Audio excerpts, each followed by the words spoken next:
जय श्री कृष्णा, जय गुरुदेव। कक्षा 12 के सभी विद्यार्थियों का स्वागत और अभिनंदन है। और हम बात कर रहे हैं इतिहास के अंदर एक नए चैप्टर की, जिसका नाम है बौद्ध धर्म।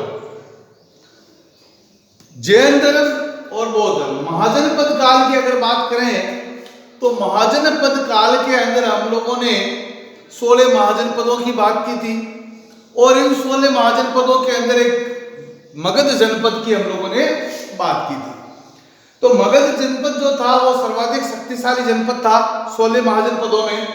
और इसके बाद में हम लोगों ने इसी मगध के अंदर जो दो बड़े राजवंशों का जो उदय हुआ था, इन राजवंशों के बारे में हमने पढ़ा था। मौर्य राजवंश, उसके बाद में गुप्त राजवंश। इन दोनों राजवंशों के बाद में जो है इसी समय में मौर्य राजवंश से पहले जो यहाँ पर आया था नंदवंश, और नंदवंश से पहले जो भारत में राजवंश था जिसका नाम था शिशुनाग वंश, और शिशुनाग वंश से पूर्व जो राजवंश था जिसका नाम था हर्यक राजवंश। तो जैसे हर्यक राजवंश के बारे में पढ़ा था, तो इसी महाजनपद काल के दौरान भारत देश के अंदर, उत्तर भारत के अंदर दो बड़े धर्म सामने आए जो थे बौद्ध धर्म और जैन धर्म। एक्चुअल में क्या हुआ था कि इस समय जो शिशुनाग वंश जो आया था, या पुष्य बुद्धि वंश जो आया था, पुष्य मित्र शुंग वंश जो आया था, इस काल में जो है ब्राह्मणवाद का जो है भारत में काफी मतलब वर्चस्व था। ब्राह्मण लोग जो है समस्त अपने समाज पर अपना अधिकार स्थापित कर बैठे थे और क्षत्रियों का कोई मोल नहीं रहा था। तो इसी क्षत्रिय जाति को वापस एक बार ऊपर लाने के लिए या ब्राह्मणों का सामना करने के लिए भारत के अंदर जो दो बड़े धर्म स्थापित हुए थे, जिनको हम लोग जो है बौद्ध धर्म और जैन धर्म के नाम से जानते हैं। तो बात करते हैं बौद्ध धर्म की। बौद्ध धर्म की स्थापना या इसका संस्थापक जो थे, जिनका नाम था भगवान बुद्ध, गौतम बुद्ध कह दीजिए इनको, गौतम बुद्ध। इनका जो वंशज था वो गौतम ऋषि के वंशज के संबंधित था। इस कारण से इनको गौतम, या इनकी माता का नाम गौतमी था, इस कारण इनको गौतम बुद्ध के नाम से भी जाना जाता है। गौतम बुद्ध के बचपन का जो नाम था, जो था आपके सिद्धार्थ। क्या नाम था? सिद्धार्थ। अब देखिए, थोड़ा यहां ध्यान रखना है कि जब हम बात करेंगे जैन धर्म की, तो ये शब्द सिद्धार्थ एक बार और हम पढ़ेंगे। तो जैन धर्म के अंदर जो जैन धर्म की स्थापना की थी, वो जैन धर्म की स्थापना की थी महावीर स्वामी ने। महावीर स्वामी, और महावीर स्वामी के जो पिता थे, इनका नाम था सिद्धार्थ। याद रखिए, महावीर स्वामी के पिता का नाम था सिद्धार्थ, और भगवान बुद्ध के बचपन का जो नाम था वो था सिद्धार्थ। भगवान बुद्ध के बचपन का नाम क्या था? सिद्धार्थ। इनके पिता का नाम जो था वो था शुद्धोधन। क्या नाम था? शुद्धोधन। शुद्धोधन। इनकी माता का नाम, भगवान बुद्ध की माता का नाम जो था वो था गौतमी। और इनकी जो मौसी थी, मासी का नाम था महामारी। इनकी पत्नी यशोधरा, और इनके जो पुत्र का नाम था वो था राहुल। ये इनका परिवार था। अब भगवान बुद्ध का जो जन्म हुआ है वो हुआ है आपके लुम्बिनी वन के अंदर। लुम्बिनी ग्राम के पास में जो लुम्बिनी वन था, इस लुम्बिनी वन के अंदर भगवान बुद्ध का जो जन्म हुआ था वो हुआ था 563 ईसा पूर्व में। ये छोटा सा जीवन परिचय है। इस जीवन परिचय को हम लोगों को अच्छे से याद रखना है भगवान बुद्ध, या आप कह दीजिए बौद्ध धर्म की स्थापना किसने की थी? भगवान बुद्ध ने की थी, गौतम बुद्ध ने की थी। गौतम बुद्ध या भगवान बुद्ध के बचपन का नाम क्या था? सिद्धार्थ था।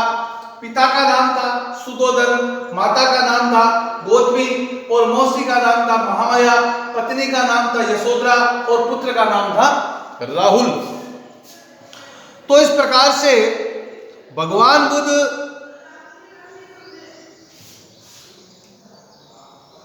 का, सॉरी थोड़ा उल्टा हो गया है ना, माता का नाम जो था वो था आपके महामाया और इनकी मौसी का नाम जो था वो था गौतमी, ठीक है ना।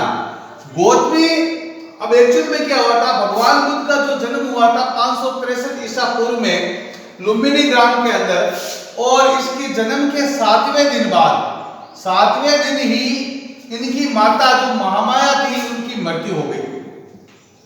तो भगवान बुद्ध की जो मौसी थी अर्थात जो दूसरी माँ थी, सुदोधन की जो दूसरी पत्नी थी गौतमी, और गौतमी ने इनका लालन पालन किया था या पालन पोषण किया था, ठीक है ना।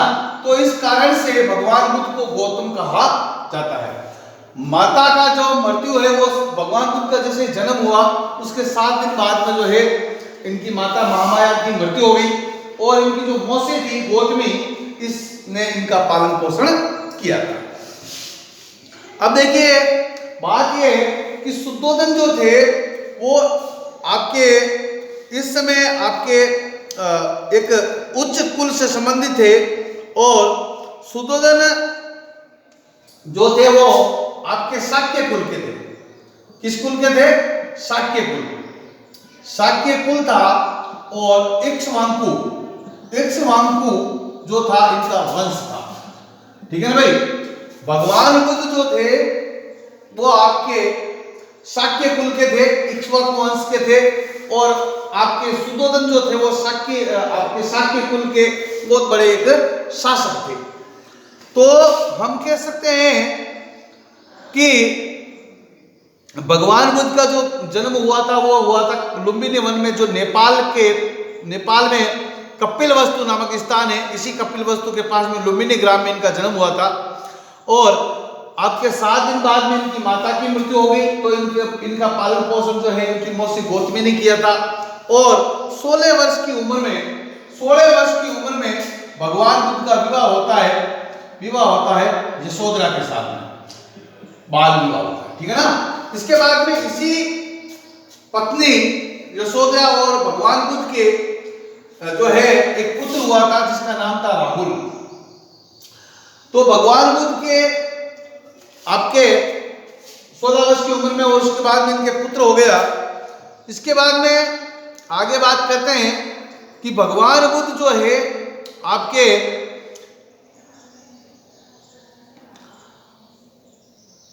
धीरे धीरे इनका जो मन था भगवान बुद्ध का, वो सांसारिक इस माया जाल से जो है विरक्त होने लगा।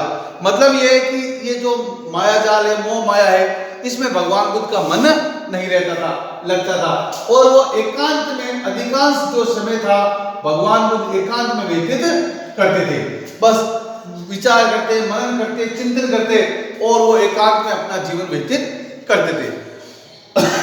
भगवान बुद्ध के जो पिता थे सुदोधन, उन्होंने भगवान बुद्ध को आपके एक क्षत्रिय राजकुमार को जिस प्रकार की शिक्षाएं दिलवानी होती है, घुड़सवारी है, अस्त्र शस्त्र चलाना है, ये सब शिक्षाएं जो है भगवान बुद्ध को दी गई, और भगवान बुद्ध उन सब शिक्षाओं में पारंगत भी हुए थे। लेकिन इसके बावजूद भी इनको इस प्रकार के राजपाट, राजनीतिक जीवन से उनका कोई मोह और सामाजिक जीवन से उनका कोई मोह नहीं रहा था। अब वो चिंतन करते, मनन करते, एकांत में रहते, और इस प्रकार से वो एकांत में ही अपना जीवन व्यतीत करते। अर्थात वो ये मानते थे कि ये संसार क्या है, जगत क्या है, और ये संसार क्यों बना, इसके बनने का कारण क्या है, ये सब चीजें हमारे सामने क्यों हैं, ये सभी बातें भगवान बुद्ध उनके ऊपर चिंतन करते, मनन करते, और वो धीरे धीरे एकांत में जो है अपना जीवन व्यतीत करते। और अंततः जो है 29 वर्ष की अवस्था में जब वो आए थे, 29 वर्ष की अवस्था में जब वो आए थे तो एक दिन जो है अपने एक मित्र जो उनका था या कह दीजिए सारथी था, इस सारथी को लेकर के भगवान बुद्ध जो है आपके इस सामाजिक जीवन में या उस जो इनकी राजधानी थी उस राजधानी को देखने के लिए वो निकले थे। तो भगवान बुद्ध के पास में वो अपने सारथी को लेकर के रथ पर बैठ करके जाते हैं और पूरे गांव का भ्रमण करते हैं। और फिर बाद में इस भ्रमण के दौरान जो है जब वो नगर का भ्रमण करते हैं तो उनके सामने 4 प्रश्न चिन्ह लग जाते हैं अलग अलग घटनाओं का।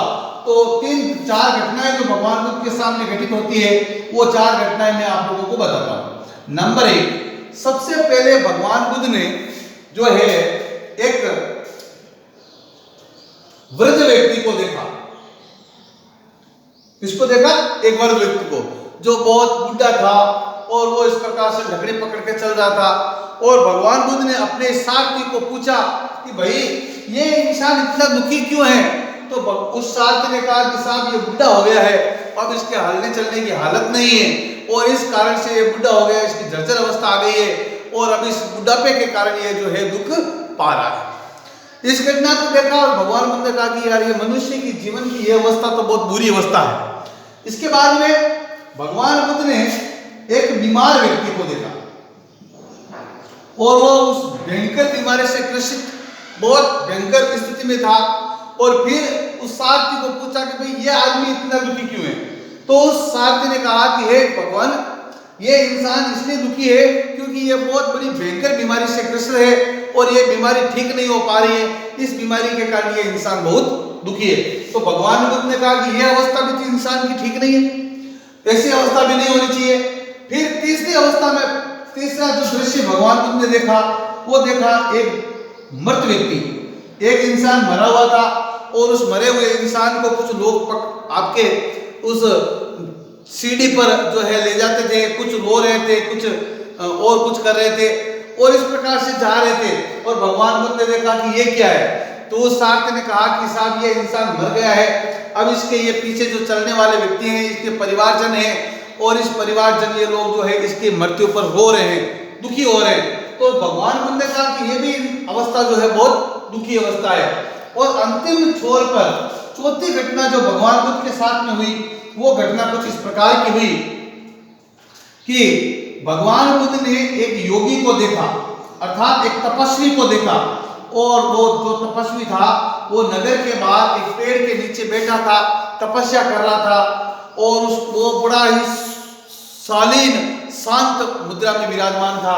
और फिर सारथी को पूछा कि भाई ये आदमी इतना इस प्रकार के क्यों है? कि साहब ये महात्मा है, साधु है, तपस्वी है और ये तपस्या कर रहा है, इसको किसी प्रकार की कोई चिंता नहीं है, ना ये किसी प्रकार का कोई दुख नहीं है, दुखी नहीं है और ये केवल और केवल तपस्या कर रहा है और अपनी मोक्ष प्राप्त करना चाहता है, भगवान से मिलना चाहता है, इसलिए ये तपस्या कर रहा है। ये सर्दी में, गर्मी में, बरसात के मौसम में ये अपनी जगह पर एक ही जगह पर बैठा रहता है और ये तपस्या करता है। तो भगवान बुद्ध की ये चारों अवस्थाओं को देख करके इन तीनों अवस्थाओं को उन्होंने दुखी माना और ये ही अवस्था एक अच्छी लगी थी उनको कि इस अवस्था में ये हर इंसान जो है वो क्या रहता है? सुखी रहता है, उसको किसी प्रकार का कोई दुख नहीं है। तो इस प्रकार से भगवान बुद्ध का उस तपस्वी को देख करके इस संसारिक माया मोह माया से उनका जीवन जो है विरक्त हो जाता है और वो जो है तपस्वी बनने या योगी बनने या तप करने की मन में ठान लेते हैं। और 29 वर्ष की अवस्था में एक दिन भगवान बुद्ध अपने पुत्र और पुत्री को सोते हुए, पत्नी को सोते हुए छोड़कर अपने बड़े भैया से जो है अनुमति मांगते हैं कि मैं जो है तपस्वी बनना चाहता हूँ, मैं ज्ञान की खोज में जाना चाहता हूँ। और भगवान बुद्ध ने 29 वर्ष की अवस्था के अंदर जो है अपने गृह का त्याग कर दिया या घर का त्याग कर दिया। इसी 29 वर्ष की अवस्था में गृह त्याग की जो ये घटना हुई और इसी घटना को हम एक नाम देते हैं और उस घटना का जो नाम है वो आपके है महाभिनिष्क्रमण। याद रखिएगा, ये कई बार पूछा हुआ सवाल है कि महाभिनिष्क्रमण क्या है? महाभिनिष्क्रमण, महाभिनिष्क्रमण का मतलब होता है कि महान ज्ञान की खोज में निकलना, निष्क्रमण का मतलब निकलना, महाबी का मतलब महान ज्ञान की खोज में गृह त्याग करना या निकल जाना। तो 29 वर्ष की अवस्था में भगवान बुद्ध ने गृह त्याग किया था। इसी घटना को बौद्ध धर्म के अंदर महाबी निष्क्रमण के नाम से जानते हैं। और इसी घटना के साथ आज हम इस 12वीं क्लास की जो ये टॉपिक का है इसको आज यहीं पर समाप्त करते हैं। कल हम आगे इससे और पढ़ेंगे। तब तक के लिए धन्यवाद। जय श्री कृष्णा, जय गुरुदेव।